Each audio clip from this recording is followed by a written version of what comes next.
Got an '07 Econoline here.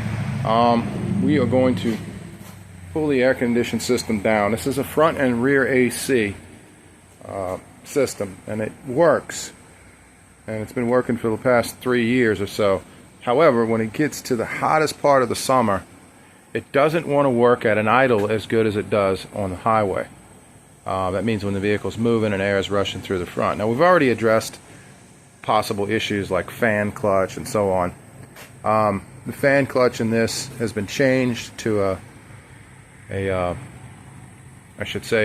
more high performance fan clutch, and in this case robs a lot of horsepower because the fan stays engaged almost all the time. And of course that's most aftermarket fan clutches. When you replace them, they do that because they're never as good as the factory fan clutch. So in the future we'll probably go with a Ford OEM fan clutch for this vehicle, and it'll probably solve a lot of the horsepower robbing problems. But for the purposes of cooling down the front end condenser and all in the front and sucking enough air through at an idle, it's getting that. It's getting enough CFMs suck through the radiator and all that, and the condenser coil and all that. So what are we going to do here? Well, we're going to address the other issue. That is, we think it's possible there's a clogged orifice tube and or a faulty air conditioning compressor, possibly, hoping that's last. But also in the process, we think that there's a possibility that there's too much Freon in here, that we don't have dual gauges to test. So we're going to go through this thing, pull it down, get that Freon out of there, get somebody to come over here and take that Freon out of here. We'll say it like that for YouTube. And then we'll address whether or not we had too much Freon in it, based on what we got to put back in it. We already know that we got to put back in this vehicle that many pounds of Freon right there. Let's see. Yep, that's gasoline, front and rear AC, and that is 3.38 pounds. So 3.38 pounds roughly is about 54 ounces of Freon. Roughly. So 54 ounces of Freon would be about 4 12-ounce cans and 1/2. So that'd be 6 ounces. That's a half a can. So 4.5 cans it would take to fill this vehicle back up. It's good to know that before you start anything, so that way you don't go without AC because, you know, you have to run back to the store, whatever. So what we're going to do now is get our guy to come over here and put his machine on here and suck this out. And then we're going to put new Freon in it. And then it'll be his job to dispose of it and whatever. We think that the orifice tube is located right in here. Between here and here. Usually that's the high side. That's where it's located. This is the evaporator core. And it's going into the firewall here. Into the AC box. And actually it's right here. And we've replaced one of these on other videos. On another van. It's a 99. Anyway, by the way, that vehicle's doing great. AC is perfect in this hot sun. This would be the lower side, the smaller side. So orifice should be right up in here. So we're going to undo this line. And this is the dual AC model. The single AC, you have the same line here, but you don't have another secondary line teeing into it like you see there, going into the back toward the rear AC. Big old apparatus. Yeah, and then this big old junction right here, like a T, and that's T&N also. So the single AC is much simpler, but it's the same concept. So we're going to, like I said, get this down, get this out, and then we'll come back when we get to the orifice tube. All right. All right, here we were with a 24 millimeter for this nut right here is not exactly the right size. It's more like a 23 millimeter and or a standard size. But we used a 24 and it worked fine. Let's just make sure. Yeah, we don't have any Freon left in here. That was actually going the opposite way, so it was sucking air in because, like I said, my friend put a pump on this thing and sucked it all out. Alright, so next apart and look for the orifice tube. Alright, let's take a look.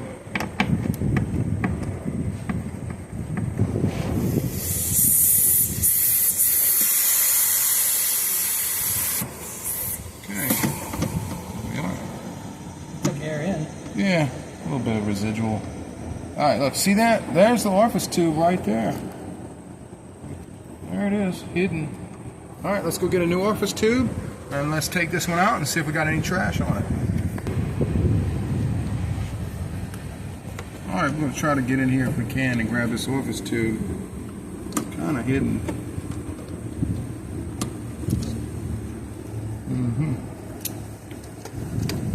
Alright, go up underneath here.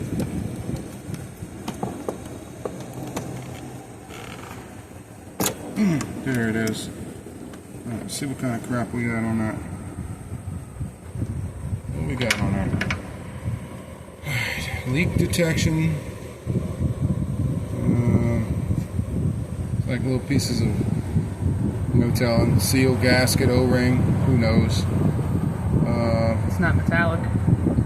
Yeah, it's not fully clogging the orifice tube, but it does look like it provides, and probably does provide some level of restriction here, more than it should be. This is the normal orifice tube, and at least you can see the little brass doodad in there. You can't see it here. So, if you know, this is all you have and you can't afford to get a new orifice tube, it's understandable, just clean this thing, but you gotta watch what solvents you use to clean this thing. Remember, this oil that they use here, this PEG oil, is really mineral oil. So, I mean, that's basically, it's not what it is, but it is what it is. It's close to mineral oil. So, it's kind of a, you know, it's not really a super petroleum. So, So something like carburetor cleaner would burn that up. yeah, but it might contaminate this, what it leaves behind. So denatured alcohol is pretty good about not leaving too many impurities behind. So maybe. I think you just want to watch out for metallics and stuff. But I don't really, honestly, if you clean this thing with anything and then let it dry out, I don't think it'll make a big difference, honestly. I mean, AC guys out there are fanatical, so they might say otherwise, but whatever. There's always a different way to do something tailored to someone else. So this is how we do it. Alright, so I'm going to clean my hands so I don't get any contaminants and metallic particles in this, and put this in there, and then we'll come back. Alright, new orifice tube, O-rings. Let's get this thing started.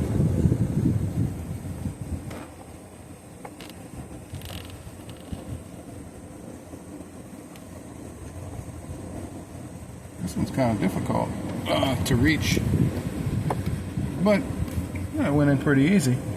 There. It's just really that simple. It's not really that big of a deal.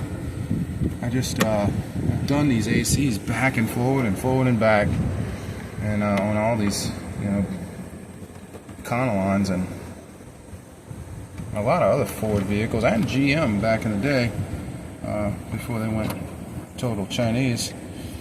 And it's all kind of basically the same. You either have the orifice tube or the valve. And the valve is really a pain in the butt, but you know, it either works or it doesn't. It gets stuck sometimes, and it can even get stuck when you try to suck the Freon out of here.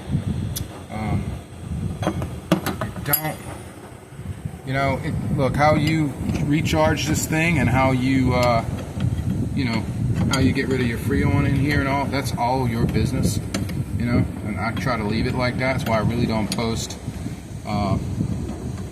removing Freon or adding Freon. I think that's your business. No one else has anything to do with that, especially not the EPA, but they would say otherwise, so I don't know. Okay, so we tighten this up. I mean, I guess if you just do it responsibly, read up on how to do that, you know, and it's your business how you take care of that, you know. All I can say to you is be responsible, and don't let other people tell you different. You know that you have to bow down to an overlord, you know. We seem to live in a society where people think that that's now the norm, you know. where communism is celebrated, and everybody seems to be a Nazi of some kind, right? Even though they dog out Nazis, they seem to be their own kind of Nazi. Like, do it this way, do it that way. I'm the authority on this or that, and I just think that people should just keep practicing, you know, what they know how to do best, and not consult with those idiots. So you're here by your own free will. Nobody's making you do anything, and that's the whole point. I'd like to keep it that way. Otherwise, I'll see you in the future when this is a state-sponsored video. All right, let's stop for a minute. All right, as you can hear, it's being vacuumed down right now. This means that it's being suctioned so that most of the impurities and the moisture comes out of the lines. This vacuum just means you're creating a negative pressure on the hose for a length of time, and that usually diminishes all the moisture and such. But anyway, some cases it's really not necessary to do that. You know, you can get by without it. I've said before in other videos, and I stand by it, that I've done this both ways, with and without vacuuming. And some people just might not have access to a vacuum pump, you know. I mean, these things back in the day when I started using them were like $500 a piece, you know. Now you can get them a lot cheaper. But all in all, if the system runs for about 2 or 3 hours of use on a hot day, any impurities that were in the line usually get burned out. Any moisture, any dampness, you know, any air that isn't Freon, and other mild impurities, you know. So, you know, I guess having a vacuum pump is a luxury. Anyway, so we're going to do this a little bit longer, about 20 more minutes, and then we're going to come back and add Freon, but we're not going to do the Freon portion on camera, like I said, because I believe, you know, it just gives too much ammunition to people that are vindictive, and it's just not necessary. I just need to know that we'll call Bob over here to go come fill this up. Yeah, Bob will take care of it, and if he doesn't, Jim will do it, and if not, you know, Bill will do it. Adam. Peter. And so on and so on, and we might get a little inclusive, and Jane and Jan, and, you know. Jose. Who? Jose. Yeah, Jose can come over and do it, you know. Ivy. Yeah, that whoever, yeah. Anybody, you can get anybody to come and help you. I mean, we still have the freedom to do that at least. Barely. All right, we'll come back. All right, it's about 80 degrees outside, maybe a little 85 degrees. High humidity. High humidity is probably 80% or more. So this is what we got 10 minutes later after charging up 4.5 cans. So in this dual unit, it's 4.5 cans. That's approximately 54 ounces, which converts to 138 pounds. Yeah. Okay. And this is what we're running on our amateur gauge right here. So this is the amateur gauge, Walmart basic amateur, no Freon can hookup. Sorry, you can do that. And that's what we're getting. That's with both ACs on. So that's with rear AC. Now when I cut the rear AC off and it regulates, this is going to go down. And that's what you want. So we'll cut that off in a minute and we'll take a look. We'll come back after this regulates in about 5 minutes or so. Okay, we're about a minute later and we shut the rear AC off and left the front on, and that's where we dropped to so far. And it's still going down a little, so we'll come back. All right, here we are again. You can see we went down just a little bit more. And this is going to vary on the basic heat and humidity outside. So if there's a little bit less humidity, the pressure might be a little lower. It just depends. And the air conditioner has to regulate and adjust to that. So for basic front and rear information on recharging, and I mean a bare basic, this is what we're dealing with. This is what you get. 4.5 cans of Freon on the dual AC, front and rear, on the Econoline. This is an 07, so you can say all the way down and then all the way up in the years for that, for rear, front and rear AC. For the recharging. So 4.5 cans, read the front sticker. If you have an amateur hose like this, the point that I wanted to make here, that I thought the most important part of filming is that what happens when you bring the system from zero back to adding Freon to it? What does an amateur gauge, which most people carry in their car if they do their own AC work? This is the basic what you're going to get for front AC on the low side. With components work and refilled all the way it's supposed to. Right, but refilled to the proper amount. 4.5 cans and or 54 ounces. So this is what it looks like with the front AC on. I'm sorry, just front, and then the rear, you know, it goes up towards 50. Now, this is a note that I'm going to make. On the hot days, when this thing quit working efficiently and stopped cooling while it was idling, we had our pressure was in the yellow, in the middle of the yellow, and it was staying there, which indicates that it was possibly a clogged orifice and or too much Freon in this vehicle. And more pressure. Right. If somebody's not coming with a dual set of gauges, there's not much you can tell about how much Freon is in this vehicle. It can vary from, you know, 6 to 12 ounces of difference, possibly. You know, not really low, but too high. Maybe 6 ounces too high. And now we have a baseline to work with. Correct. And that was the point of this video, to give you and keep for my archives a baseline of what 4.5 cans and or 54 ounces looks like on an amateur gauge, which is what most people use. And let's go check the inside of the vehicle. Okay, that's pretty cool for a hot day. That is. Yeah, it's pretty cool for a hot day. It's not freezing. I've had colder, but this is pretty cool. It's cooler than it was. A lot cooler. Maybe they can feel it from the screen. No, I'm sorry. Come on, pause that for a minute, and we'll check it with rear AC. Okay, so now that's with rear AC, and I'm still feeling the front. And I expected just a temperature or two, a couple of degrees hotter out of the front when it combines with the rear. That's because when they did this, front and rear AC, and they used 134A, the Freon that they're using, which is a watered down Freon, they really need a big condenser, a much bigger condenser than they actually used here from the factory to run two ACs like it, to run two cores inside, evaporator cores. So they're straining that poor condenser outside to get rid of all that heat, and it just isn't big enough to get rid of all that heat. So what is this?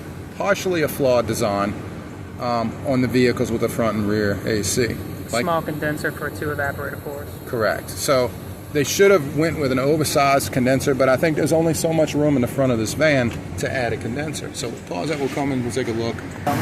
So what can we get from all this? I guess what we can get is the basics, and that is, this was your baseline for your Freon, what it was like. This is the front and rear AC, and the front and rear AC vehicles aren't as efficient when they're both on as they could be if the condenser was a little oversized, if it was a little bit bigger in the front to expel all that heat. But it still works. And so we came out better that we changed that orifice tube and we got the proper amount of Freon. So I hope this helps somebody out there. Thank y'all for watching.